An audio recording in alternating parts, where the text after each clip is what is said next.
उस्ताद चयो तो ओ ताक वञ उन्हीअ जे जेके आकिल चवंदई ईंदो कर डोर गुजार त ॾाहप वारी तूं ॾिठ पिरोली ॾींदो कर त मणे मिसरियूं मलूक चवे तूं वटन खणी वींदो कर विराज ॾे संगत खे इहा नेकी बि पाण सां नींदो कर पोइ थधो घड़ो थींदो कर त ओती न तोखे अदब सां।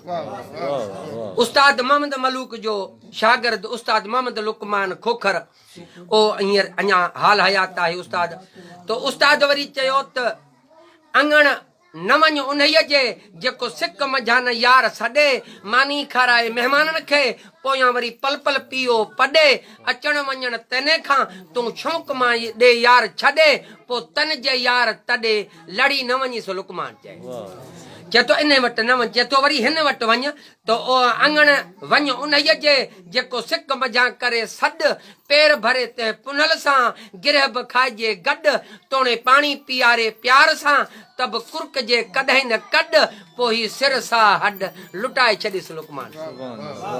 वरी हमल साईं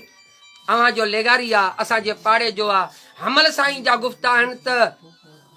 सजण आवे सुख थी वञन ॾुख डोलावे पर जे हू आवे सजण आवे सुख थी वञन ॾुख डोलावे पर जे हू आवे सौज फिराका दिल चा सटी से सुके थी वन सावे पर जे हू आवे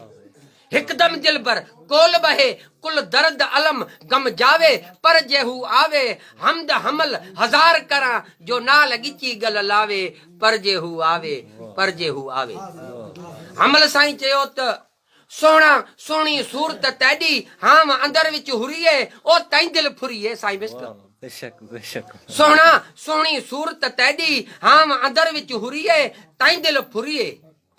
तू तू तार तलब तैडी तन अंदर ओ बागुण दिल विच बुरिए तई दिल फुरिए मुर्क मुर्क मन मोहई मडा सुर्क सुर्क दिल तई ना सुरिए तई दिल फुरिए हमल दे नाल ओ खुशहाल रहो ओ बात रुसण दी बुरिए तई दिल फुरिए तई दिल फुरिए।